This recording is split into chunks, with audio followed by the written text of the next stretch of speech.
Welcome into Sports by GSMC Podcast Network. I'm your host, Jeremy Lapidus. Today we have a big show for you guys. We're going to take you around the world of the NFL, take you through some of the big stories as training camp has officially started for all 32 teams in the NFL. Go through some holdouts, take a look at the Cowboys, as well as doing a deep dive as we continue previewing every single NFL team. Today, we'll be taking a look at the Seattle Seahawks and what they did this offseason, as well as what we expect them to do as they head into the upcoming NFL season.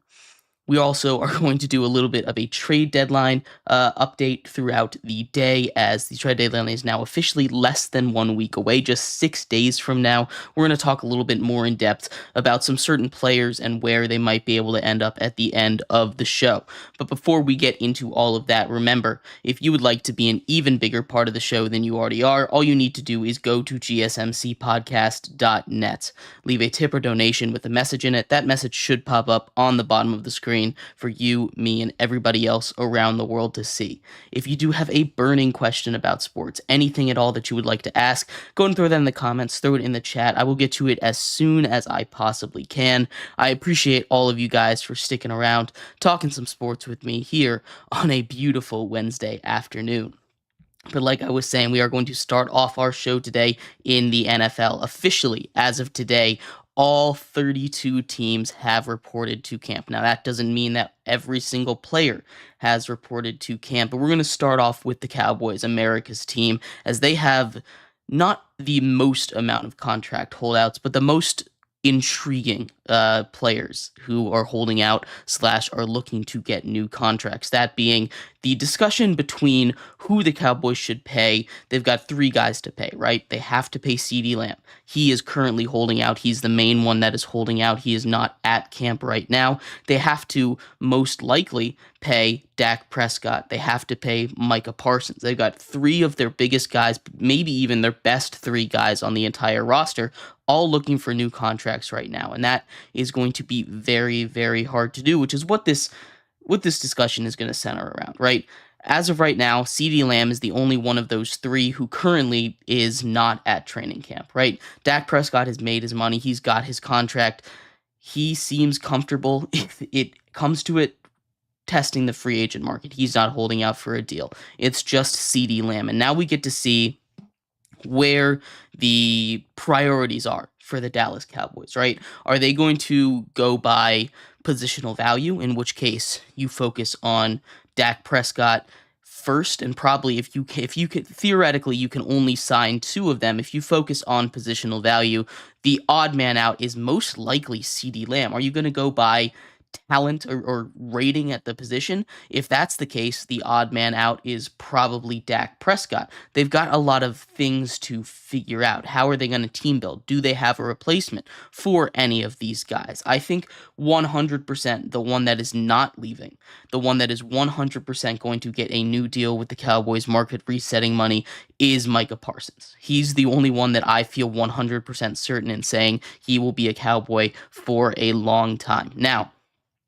my next best guess is CeeDee Lamb, and he's holding out here. Am I certain that he's going to get a contract before Dak? No, I'm not. The way things are playing out right now, he seems like the priority, and if I'm the Cowboys front office, I don't really understand that. Now, I know if you look at wide receiver rankings, you go down the list, CeeDee Lamb is easily top 5, probably top 3 in the entire NFL, right? CeeDee Lamb is a special talent at wide receiver. But as we've seen over the years, we get to see more and more guys coming up out of college and immediately making that kind of impact that CeeDee Lamb is. You know, you have your Justin Jeffersons, Jamar Chases, your CeeDee Lambs. Look at this draft class. You have what is expected to be 3 generational wide receivers coming out. Marvin Harrison Jr., of course, headlining those. Malik Neighbors, not supposed to be too shabby himself. There's and of course Rome Odunze with the Bears now. But you get all of these guys coming straight out of college. It makes this idea of paying receivers $30 million dollars when you have other places to spend the money. And this isn't to say that CeeDee Lamb doesn't deserve $30+ million in a deal. He absolutely deserves it. Like I said, he is a top 5 receiver in the league, maybe even top 3. You can make that argument there. But CeeDee Lamb, if I'm the Cowboys and I'm saying, hey, Parsons, Lamb, Prescott, we can only sign 2 of them. The odd man out for me is CeeDee Lamb.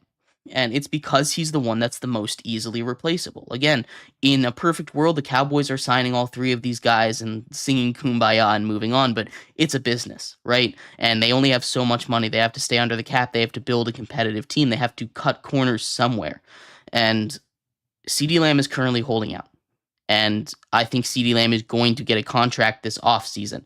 But if I'm the Cowboys, he is lowest on the priority totem pole right now. Right now, I'm working on a contract with Dak. Then I'm working on a contract with Micah Parsons. And then I'm working on a contract with CeeDee Lamb. And, this might work out for the favor of CeeDee Lamb, right? He is going to get paid. Some team, Cowboys or anyone else in the NFL, is going to pay CeeDee Lamb. If he goes and he tests the free agency market, he is going to get market resetting money, no doubt, right? And he probably will anyway with the Cowboys. The question is, the question is, does he want to stay a Cowboy? Is he willing to just wait a little bit? And by him holding out, he's getting fined $40,000 a day for a guy on a rookie contract, and he'll be fine.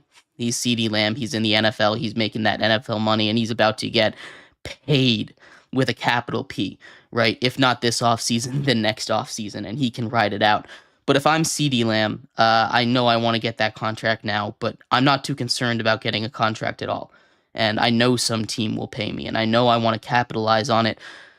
But the Cowboys aren't going to do it. Or the Cowboys seem like they're going to do it, but if I was the Cowboys, I wouldn't. Now, if we're going back from the Cowboys' perspective, aside from my own biases and what I would do here, they are here, and it seems like they're prioritizing CeeDee Lamb. They are actively getting contract negotiations done with him, and you get him in the room, that is instantly a huge boon for your offense, right? He is a special offensive player, and he's worth the money. There's no contract you can give CeeDee Lamb, obviously within reason, for a wide receiver where the wide receiver market is right now, that I'm going to be like, hey, he doesn't deserve that money. He deserves that money. But it just feels to me that the Cowboys have their priorities out of order. They have to, it's just positional value, right? And I hate those words. Those feel like dirty words in the NFL now, right? We talk about it with running backs. We talk about it with safeties. And then you see teams, dominate because they're picking up those guys that can and will make that difference on cheap contracts. You can go and pay those top guys, but history says if you're paying a guy top 5 money at a position, you're not going to be as good of a team, right? But positional value does have a lot to do with it, right? And they can't win without a quarterback. They just can't. That's just the reality of the NFL right now these days. You can't win without at least a great quarterback, right? And you can make the argument, the 49ers with Brock Purdy, but that is a different situation. That the amount of weapons that have been surrounded on the 49ers, and Brock Purdy himself isn't awful, right? He's a good quarterback. I wouldn't put him in elite territory, but he's a good quarterback. But you have to make your decisions, and if you pay CeeDee Lamb, it's going to make it a lot harder to pay Dak Prescott. And while that might help you this season, if you're going into the future, unless you're resigned and you think, hey, we have the answer behind him, whether that be Trey Lance or somebody they pick up out of the draft or off of free agency, they have to feel like they have the answer. And if they feel like they have the answer, let Dak walk. But that is a tough decision to make. And if I was the Cowboys, I don't think I have the balls to let a top 10 quarterback in this league walk in free agency. But that's just my thoughts. I would love to hear what you guys have to say on this subject. Again, CeeDee Lamb deserves to get paid, but he's third on my big 3 list for the Cowboys right now as he continues to hold out of training camp that began today. In our next segment, we're going to do a deeper dive onto the rest of the training camp holdouts. There are a couple of big names still out there. CeeDee Lamb obviously topping the list. We're going to take a look at the other 6 or 7 big names that are currently holding out, holding in, looking to get a new contract, and talk about what I think each team will do with them. So stick around for that. We will be right back with that and more here on Sports by GSMC Podcast Network.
Welcome back to Sports by GSMC Podcast Network. I'm your host, Jeremy Lapidus. If you are just tuning in, we just did a deep dive into the Cowboys' contract situations with CeeDee Lamb currently holding out of training camp, looking to get some money after Justin Jefferson resets the market earlier this offseason as far as the wide receiver market goes.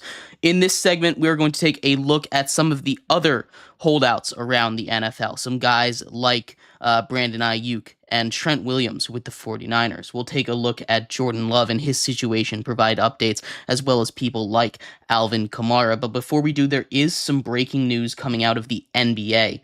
So, breaking news real quick for you.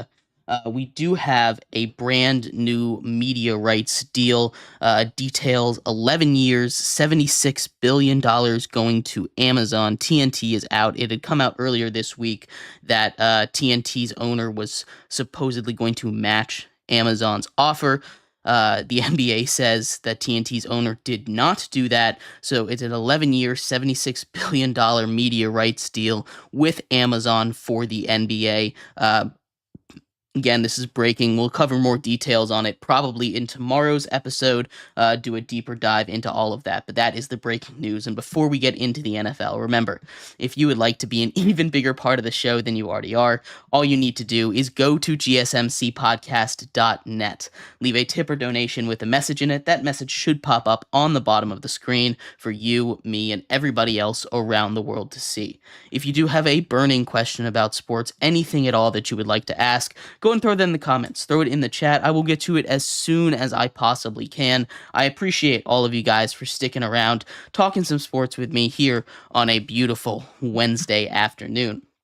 But like I was saying, we are going to finish up at least the training camp portion of our NFL coverage for the day, just talking about the rest of the holdouts, because as training camp begins for all 32 teams, this is the big story, especially at the beginning. These players are playing with each other for the first time. We're going to get, the stories of, oh, this is who to watch out for, fantasy implications and stuff.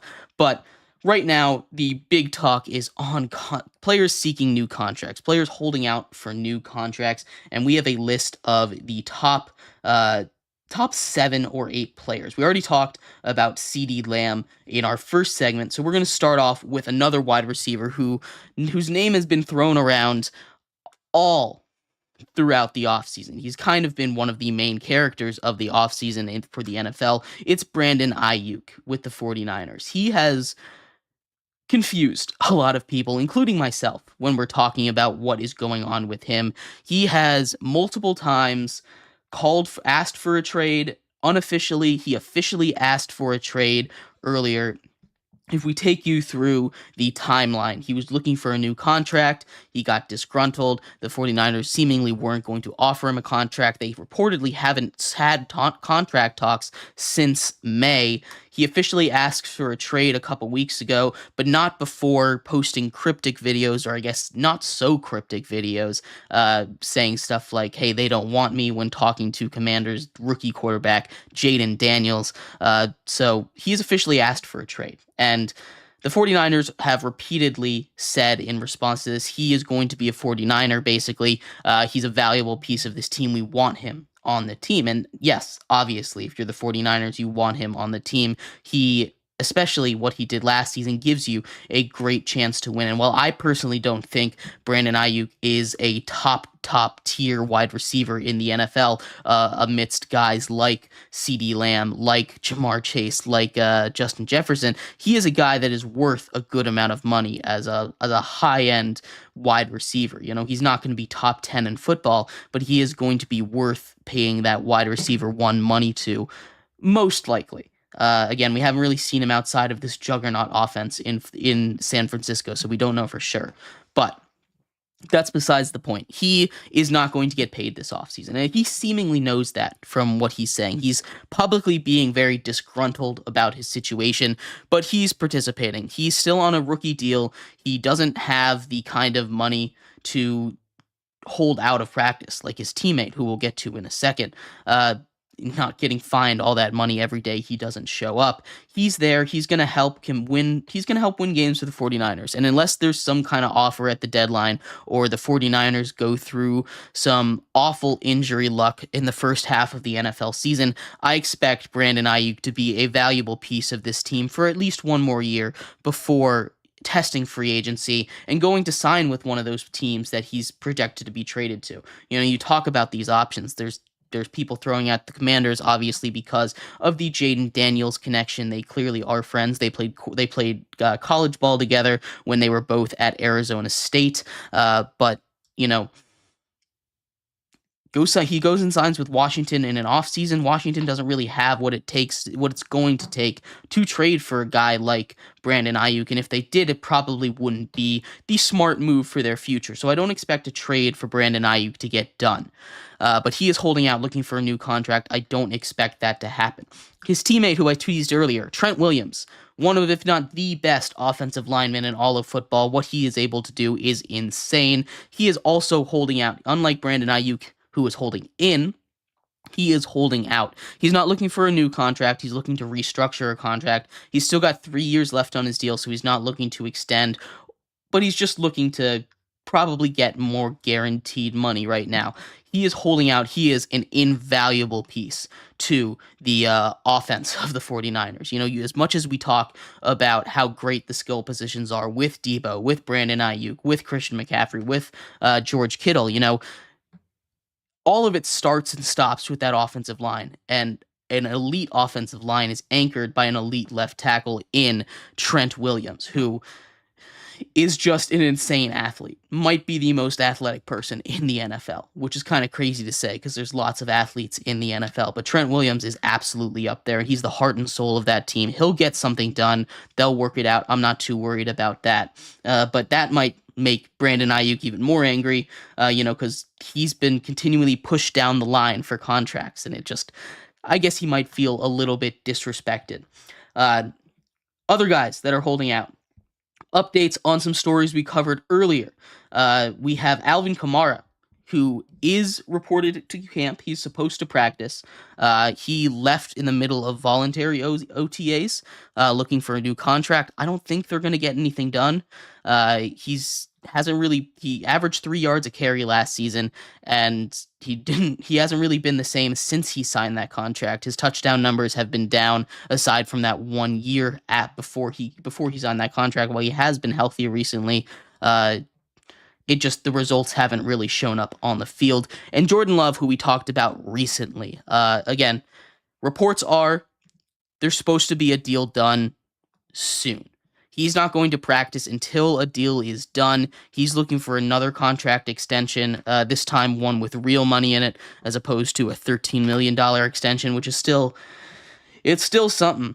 So, he got his requirements for his workout bonus, his 500,000 bonus, and now he's just waiting for a new deal. Whether or not this is a good idea, he's kind of unproven, and I know he played great last season, but it's just 1 year. It's hard to commit that much to a guy who has just done it for one season. I'd like to see him do it for one more before he gets that big payday, but then he's going to be able to test the free agent market, and the Packers definitely don't want that. So he's probably going to get 50-ish, maybe even market resetting money from the Packers coming up soon. So keep an eye out on that, because that is going to be a huge story when it does come out. And the last one that I wanted to touch on, Tua Tagovailoa, and he's an interesting case, right? We've had a lot of on and off conversations about Tua. I don't think we've had a formal segment on him, but Tua is an interesting spot, right? Because everything about Tua, you are concerned about his injuries. Obviously, we all remember the horrific looking concussions that he suffered just a couple seasons ago. Wasn't a good thing. People thought he was going to retire from the sport of football. He comes back last season, plays fully healthy, and, does a good job. But he's also in an offense that is built to succeed. He's kind of found himself in a Brock Purdy situation, one where if he continues to win, he'll get paid. But how good is Tua really? And it's hard to tell without removing him from that situation because he hadn't been really fully healthy. He hadn't been fully healthy for a whole season before this situation emerged around him, right? Before the Dolphins were able to build around him and make the Dolphins into pseudo contenders. Now they need if Tua can make that step, he'll get paid. This is a do or die season for him. A couple episodes ago, we did a top 5 quarterback that needs to prove it. And Tua, I believe, was number 3 on that list for me. He's playing for a market resetting contract, right? If he has a good season, the Dolphins will give him whatever he wants if he repeats what he did last season. But if Tua does not have a good season, he is going to, be treated kind of like, I guess, not the same situation, but a similar situation to how people were viewing Baker Mayfield before last season, right? Hey, maybe. We don't really know what to think about this guy, and it's a tough situation to be in if you're Tua, but he knows what he has to do. He has to go out and perform, and he has to go out and win. We'll keep an eye out on all of these holdout stories, many more. There's a couple other players that are holding out as well throughout the entire NFL, but those were just some of the big ones that I wanted to touch on as we officially enter day 1 or day 2 for all of the NFL teams as they continue to get prepared for the NFL season. And speaking of the NFL season, we are continuing our coverage of all 32 NFL teams. Next team up is the Seattle Seahawks. We will be covering them next, going through their offseason, going through their potential schedule, or not potential, going through their schedule game by game, breaking down everything that they have, and giving them a offseason grade and a record prediction. So stick around for all of that. We'll be right back here on Sports by GSMC Podcast Network. Looking for your daily fix of sports talk without having to pay for it? GSMC Sports Network is available on YouTube. Just search GSMC Sports Network. Get your fix of daily sports talk shows on YouTube, absolutely free. NFL, college football, NBA, MLB, MMA, UFC, fantasy football, and so much more. GSMC Sports Network has shows running all day long, with new sports shows starting every 2 hours. Just like on your favorite cable sports channel, except GSMC Sports Network is absolutely free. Just search GSMC Sports Network on YouTube to catch one of your new favorite shows, like the GSMC College Football Podcast, Chip Shot Football Podcast, Hoops and Heels Women's Sports Podcast, GSMC Basketball Podcast, and so now available on YouTube, absolutely free. Search GSMC Sports Network on YouTube.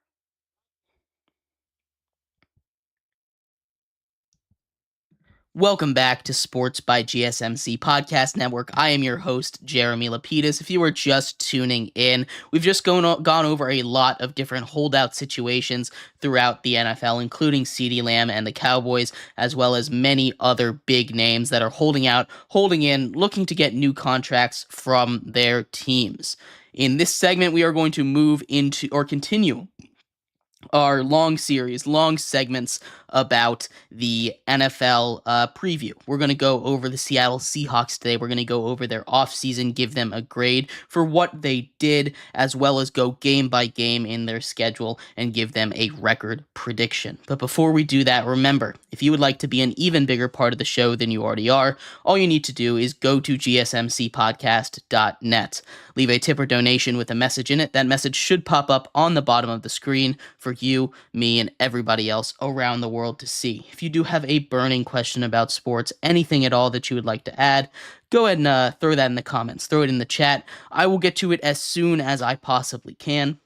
I appreciate all of you guys for sticking around, talking some sports with me here on a beautiful Wednesday afternoon. But like I was saying, we are going to get into the Seattle Seahawks. The Seattle Seahawks have had, again, twice in a row, a kind of quiet offseason. Their biggest move wasn't a player, it was, or a draft pick, it was a coach. They end up making a frankly shocking coaching decision, moving off of Pete Carroll, who's been there forever. Has been very successful, taking the team to multiple Super Bowls, winning one.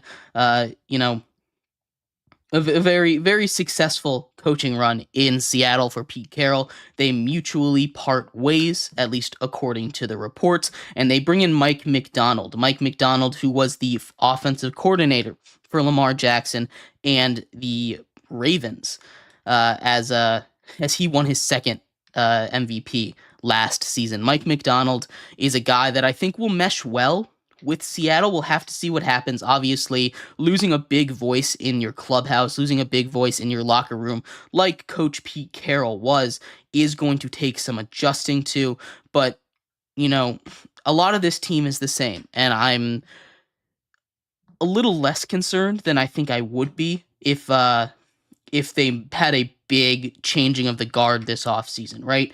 They have a couple of questions, right? You still have that same core of your roster with that offense. The defense is kind of in shambles right now. That's where a lot of their player losses come from. The big names in the room on the defensive side of the ball are gone, either released or moved on to other teams. But the offense is relatively similar. And Geno Smith is a guy that I also had him on my list of quarterbacks that needed to be good this season.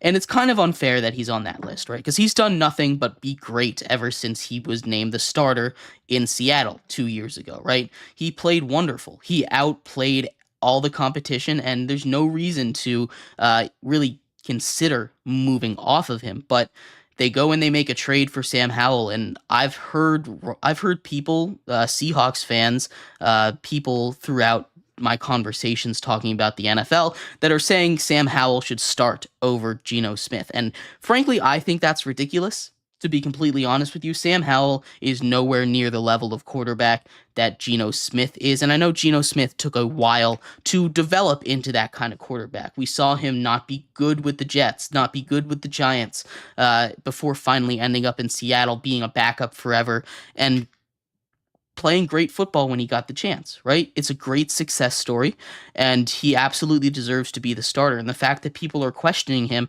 after just one really good season, one season that was not as good stats-wise, but that's because the offensive line was horrific. And it's not like the offensive line got too much better this season, so I'm curious how long he can hold on to it. He does need to have a good season, but he doesn't deserve to be put in that category as he is right now.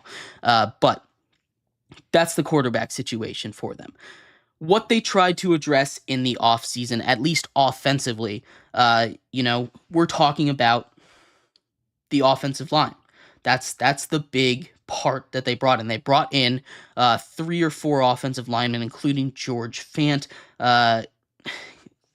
including George Fant, Laken Tomlinson, Max Pritchard, and Nick Harris. Not all of these guys are going to be starters, but adding offensive line depth, looking to shore up a position that was, again, like I said, horrific last season, as well as re-signing a couple of key defensive and offensive players. Leonard Williams gets brought back after being traded mid-season from the Giants, and Noah Fant at tight end is brought back. Like I said, most of the offense is the same. You look down the offense, you still got Geno Smith at quarterback, Kenny Walker at running back, DK, Tyler Lockett, JSN at your wide receivers, and Noah Fant at tight end.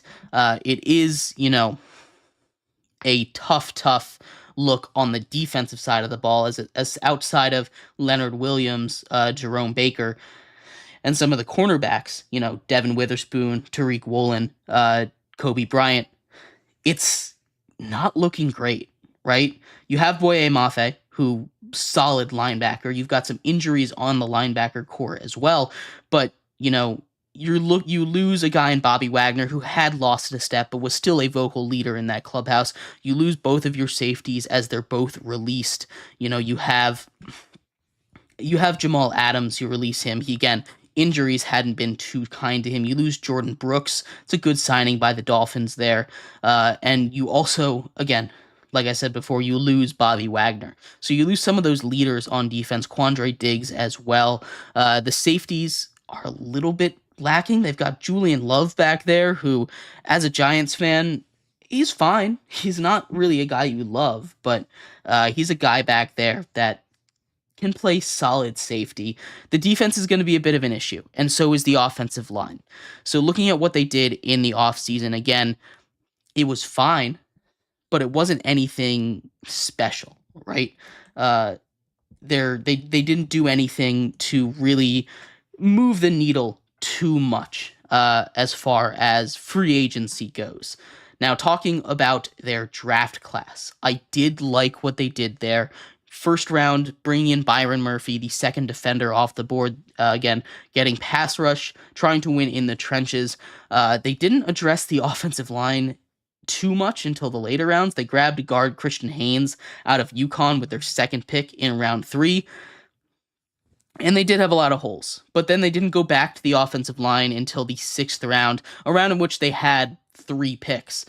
So, again, just trying to take best available. Sometimes it works. Their draft class wasn't great. Again, it wasn't anything bad. It wasn't anything great. It was just kind of fine. I do like Byron Murphy. I do.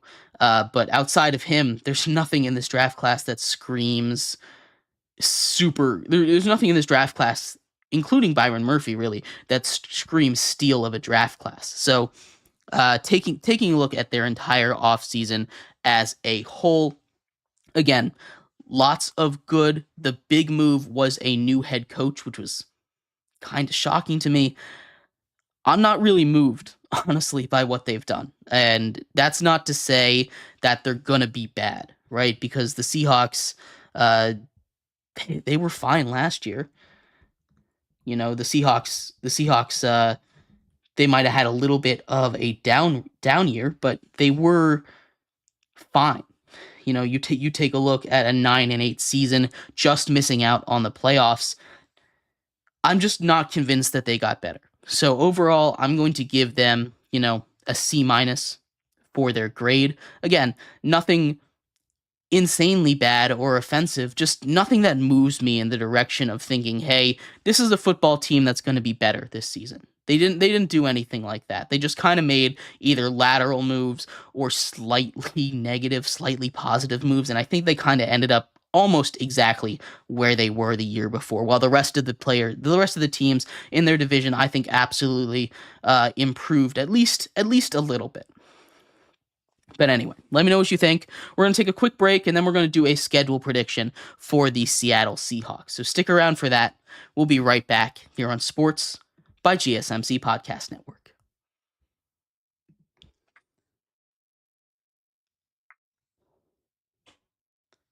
For the best and latest podcasts available anywhere, go to the podcast app on your cell phone and type in GSMC to access free content-rich podcasts on health and wellness, book reviews, sports, entertainment, relationships, relationships, social media, movies, technology, finance, and even weird news. Subscribe and download the GSMC Podcast Network's family of shows, available everywhere podcasts are found.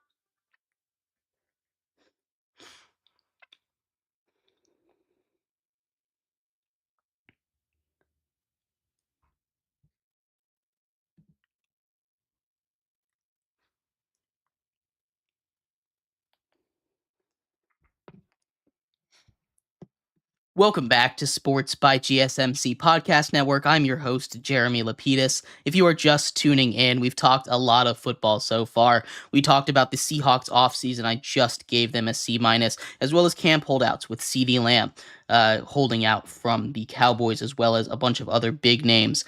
But we are going to continue our Seattle Seahawks coverage for this segment before moving into the MLB to close out our show with the deadline just 6 days away. We're going to do a little bit of a deeper dive into that. In this segment, we're going to do the schedule predictions. We're going to go through all 17 games, all 18 weeks, give you a prediction for what's going to happen in each game, and as you know, be correct 110% of the time. So walk down this road with me. We're going to give the Seattle Seahawks a record prediction. But before we do, remember that if you would like to be an even bigger part of the show than you already are, all you need to do is go to gsmcpodcast.net. Leave a tip or donation with a message in it. That message should pop up on the bottom of the screen for you, me, and everybody else around the world to see. If you do have a burning question about sports, anything at all that you would like to ask, go and throw that in the comments. Throw it in the chat. I will get to it as soon as I possibly can. Appreciate everybody so much for tuning in, talking some sports with me here on a beautiful Wednesday afternoon. Without further ado, let's get right into the Seahawks record prediction. Like I said, we're going to go game by game, give you a prediction for them. It's going to be a little bit of a tough schedule. Like I said, this is a team that, they're playing a third place schedule, but they are playing a tough division with the AFC East. Those are three potential playoff teams in the AFC, as well as, playing the NFC North, where you have, again, three potential playoff teams, two more likely than others, but it's going to be a tough schedule for the Seahawks and really everybody in the entirety of the NFC West having to take on the NFC North and the AFC East. But we're going to break it down for you. They start off week 1 and week 2 against not too tough opponents. Week 1 is against the Denver Broncos, who, like I've said before, are probably in the worst quarterback position in the NFL. Hard to get worse than what they have right now. I'm taking the Seahawks to beat the Broncos in week 1 in Seattle. Week 2, they travel cross-country. They go and take on the New England Patriots in New England. And while I do think that the Patriots improved, I don't think they're as good as the Seahawks yet. We don't know if it's going to be Jacoby Brissett or Drake May starting. For now, it's Jacoby Brissett. We'll do more quarterback battle coverage as we get closer to the NFL season. We're almost 40 days away now, so it's coming right up. But Seahawks start off hot, 2-0, a great start to their season, but then they get a tough stretch. They host the Dolphins at home, and that's going to be a good game, I think. Again, the corners are very good for Seattle, but I do think that the Dolphins' offensive weapon and speed is just going to be too much for them. I'm taking the Dolphins to take care of business in week 3 against the Seattle Seahawks. The Lions in week 4, again, like I said, these are going to be two really tough divisions that the Seahawks have to take care of, that the Seahawks have to play. I'm taking the Lions here, and through 4 weeks, it's a 2-2 schedule for the Seattle Seahawks. So it's not, the worst place to be. It's not a great spot to be in either. But we head into week 5 against the Giants, and I think the Giants might be due for a surprise on this one. Again, maybe it's a little bit of bias for me as a Giants fan, but I'm taking the Giants to win this game. I like their front. I like the way that their front 7 match up against the offensive line of the Seattle Seahawks. Again, they could just torch us because the Seahawks could just torch the Giants because they don't really have corners that can deal with their wide receiver weapons. But If Geno doesn't have time to throw, it's going to be a tough game. But anyway, Seahawks lose that game to the Giants. That one could probably go the other way, though. They fall to 2-3 through 5 weeks. And the Seahawks have a bye in week 10, a good spot to have your bye, a little later in the season. But if you're able to get there with an okay record, you can refuel for the back half of the season that, while it's not easy, it's definitely easier than the front half of the schedule is. Because after they take on the Giants, they have to go and take on the 49ers. The 49ers, who are probably the best team in the NFC. Not really too much of a competition there. You could make the argument for a couple other teams, but the 49ers are comfortably atop the NFC right now, in my opinion. I'm giving this win. It's another division game. It's at home for the Seahawks, but I'm giving this win to the 49ers. Then they take on the Falcons, and I believe in this Falcons team. I gave them a little lower of a record than I think a lot of other people did, but I do believe in this Falcons team. I think that's going to be another kind of tough matchup that teams might overlook. But the Falcons, I think, are going to take care of business against the Seahawks in the Battle of the Birds here. And through 7 weeks now, excuse me, through 7 weeks now, they are 3-4. I had the Seahawks beating that 49ers in week 6. I had it the other way. I apologize. So through 7 weeks, they're 3-4. They go and take on the Bills here in Seattle. Again, I just think Josh Allen's going to be too much for this defense. I'm taking the Bills here. They fall to 3-5. One more week until the bye. If they can enter 4-5 in a kind of weaker NFC, they might have a shot past the bye. They take on the Rams. Division game, important game for the Seahawks to stay within a game of 500 in week 9. I'm giving them the win. So they enter the bye, not exactly where they'd want to be, 4-5, 5-4. Get a week off to prepare for the 49ers again. And I think the 49ers are going to take care of business this time. Fall to 4-6. But after the 49ers, this schedule lightens up. You have the Cardinals twice. You have the Vikings. You have the Bears. You got the Rams again. You do have the Packers and the Jets as well. This is a team that still is well in playoff contention with 6 weeks to go in the season, as they are 4-6. They could finish 10. Excuse me. They could finish with 10 wins here. They really could. But as they're 4-7. 4-6 through week 11. I apologize. They take on the Cardinals. I'm giving them a win here versus the Cardinals. Again, division matchup. It's not going to be easy, but I'm giving the Cardinals a loss against the Seahawks. Then they take on Aaron Rodgers and the Jets in New York. They're going to lose that one. I think Aaron Rodgers is just going to be a little too much for them.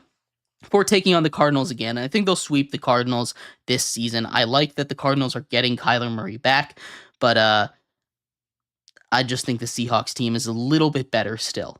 The Packers is going to be a loss. Jordan Love, with his new massive contract, is going to take care of business in Seattle. And then they go take on the Vikings. Again, another win for the Seattle Seahawks. And as they enter into the final 2 weeks of the season, they are sitting at 7-8. Again, well within playoff contention here. Something that absolutely can be done. But it's not going to be easy.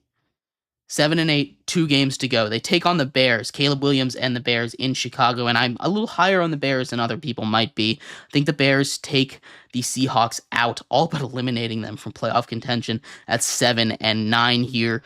And then the Rams in week 18. I think this might be a playoff game again. I'm taking the Rams in this one, and the Seahawks fall to 7-10 to end their season, missing out on the NFL playoffs.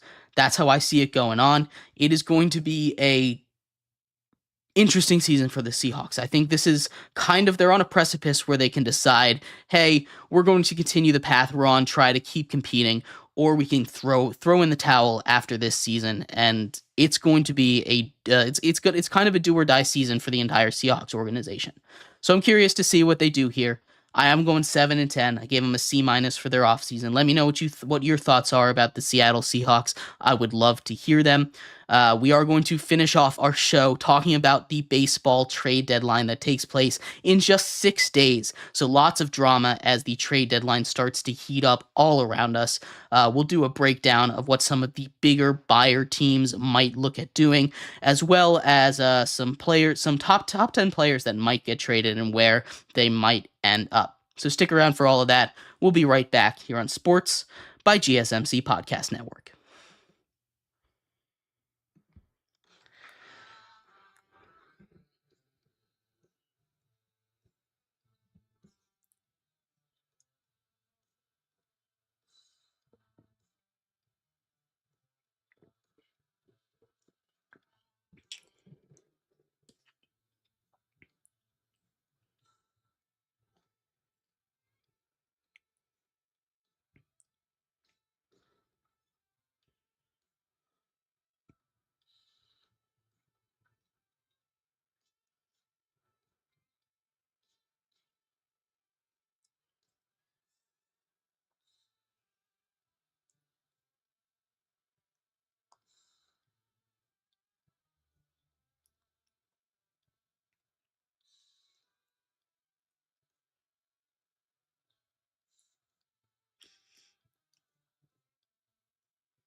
Welcome back to Sports by GSMC Podcast Network. I am your host, Jeremy Lapidus. If you are just tuning in, we've just finished up our NFL coverage. We did a big segment on the Seattle Seahawks, both their offseason and their future.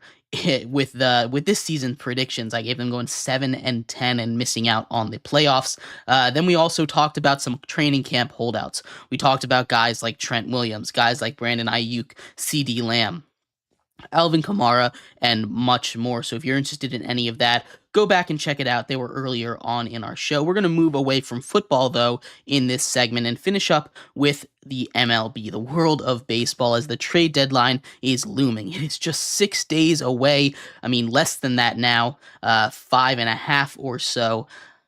I'm very excited. Lots and moving and shaking, and what should be a really interesting trade deadline. There could be a lot that happens, but there also could be nothing.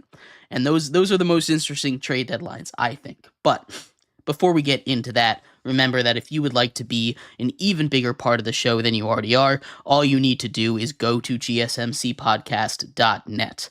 Leave a tip or donation with a message in it. That message should pop up on the bottom of the screen for you, me, and everybody else around the world to see.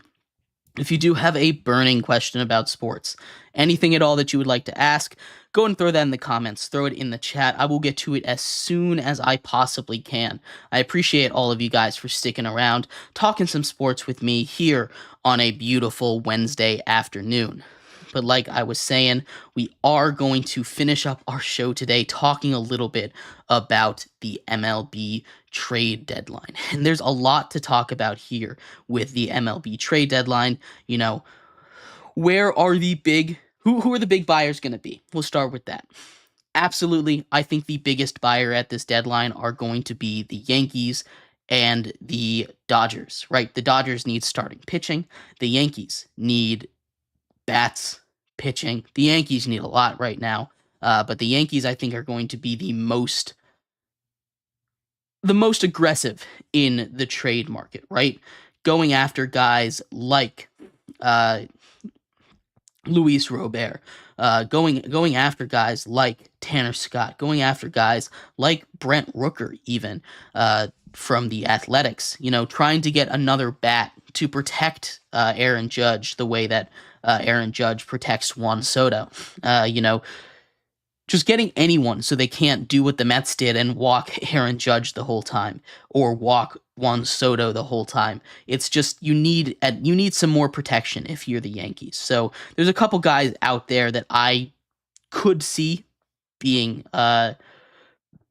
potential trade candidates. And we're looking more infielders, but if they're just looking for a bat, you know, Brent Rooker is a good one. One that I think they should seriously look at is Jazz Chisholm.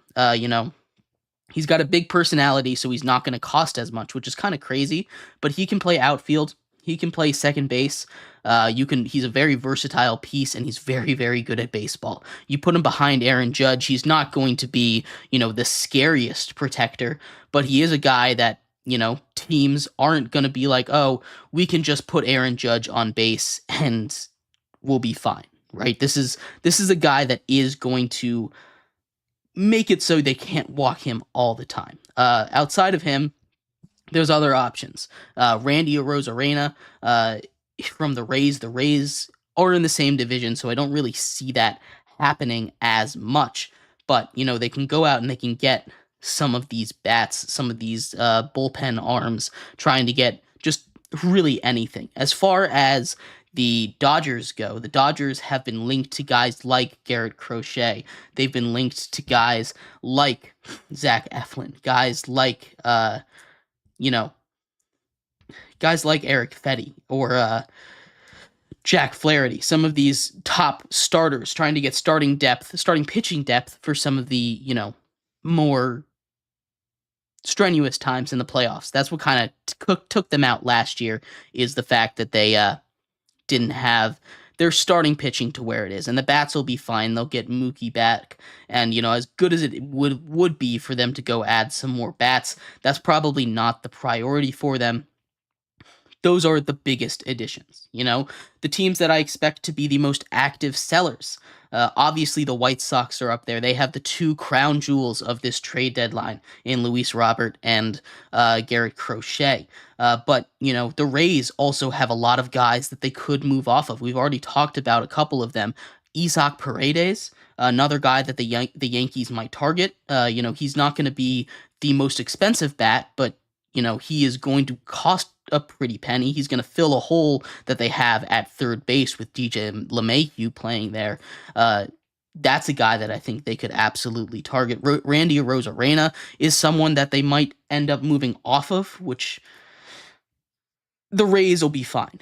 Zach Eflin going from pitching again. The Rays will be fine pitching as long as, they can get their guys healthy, which has been the issue for the Rays. The Rays might offload a little bit this trade deadline, as well as the Nationals. We've already seen them make a move with the Royals, sending Hunter Harvey away. They're not going to go bare bones. They've got a nice young core establishing in DC right now, but guys like Lane Thomas, who could be a coveted piece from a lot of teams, like the Orioles, who might want to add an outfielder, a team like the Mariners, who might need some bats in the worst way possible, a team like the Orioles, who are trying to add some more bats, or the Braves trying to replace the production, kind of do like the Frankenstein they did back in 2021 to win a world championship without Ronald Acuna Jr. once again. There's a lot of teams out there that could be selling big. I think one of the more interesting teams to watch are going to be the Tigers, right? We talk about Jack Flaherty, and he's going to be a piece that most likely will be moved, but there's been some rumors around teams like the Orioles going all in on a trade for a guy like, to try and go get a top tier pitcher, right? Trying to go get the AL Cy Young, the potential Young Cy Young winner from the Tigers, to Skubal from the Tigers, right? This is a pipe dream, most likely, but if they can put together a whale of a package, it is going to be a really, really interesting move, right? I want to keep an eye on the Tigers. I don't know exactly what they're going to be doing. And the other team that I think is really interesting is the Blue Jays. And I've talked a lot about the Blue Jays in the past, how I think they should blow it up, how I think Vlad and Bo Bichette should both be gone. Blow up this whole core, start over anew, see what you can get from Vlad, who's still playing at all-star levels. He was a starting first baseman for the AL All-Star team this year, right? And there's not too many first basemen out there. They could corner the market if they, a team like the Astros who need a first baseman so badly. A team like the Yankees that might go out and get a first baseman. These you could get a haul for Vlad Guerrero, and I think it's probably in the best interest for the Blue Jays to go ahead and do that. Now, do I think they're going to do that? Absolutely not. All reports are saying, hey, we're going to try and run it back with this core. And I know it's a tough, tough decision to make. It's much easier for me sitting here on my couch in my chair, preparing for this show, saying, hey, I think that the Blue Jays aren't going to win anything in a tough division with the Yankees, with the Orioles, who are just starting. They might even still be rising, and that's insane to say with an 108 win pace. It's insane to say something like that, but you look at their farm system, they've still got guys that they don't even have space for that are ready for the MLB. Guys like Mayo, guys like Holiday, down in their farm system. It's going to be a really, really tough division to win for a long time. The Rays are always good. The Red Sox are on the rise. The Yankees have Aaron Judge, and assumingly they're going to give Juan Soto the bag and he'll stay.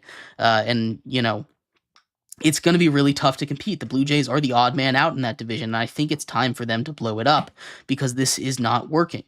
But they could stay stubborn. They could continue to try and work it out, and I think it's just going to lower the value of these guys as they decide, hey, there's less years of control, and it's just not going to work. And maybe I could be wrong in a year or two. Maybe pie in my face, I'm wrong. I don't believe in this Blue Jays team. I think they're built fundamentally incorrect. But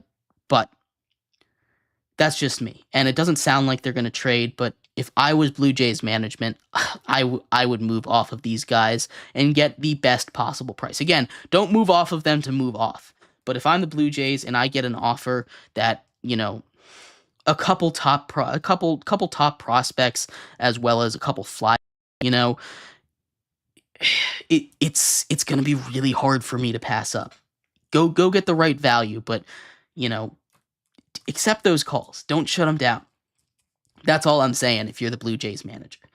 But there's a lot more to pay attention to because, like I said, the trade deadline is just 6 days away. I will keep you posted on everything. It is on Tuesday, July 30th. So we will know it probably over the weekend is when stuff is really going to start to explode. Maybe later this week. I will keep you updated on everything. But thank you, everybody, so much for tuning in to today's episode of Sports by GSMC Podcast Network. I have been your host, Jeremy Lapidus. If you would like to listen to more Sports by GSMC Podcast Network, we're live every single weekday, Monday to Friday, 5 to 6 p.m. Go check out all the other shows on the GSMC Podcast Network. Lots of good stuff for anything that you would want to know about in the sports world. I've been your host, Jeremy Lapidus. Appreciate all of you guys so much for tuning in. We'll be back here same time, same place tomorrow, going over all the major news in the world of sports. And I will see you then. Bye-bye.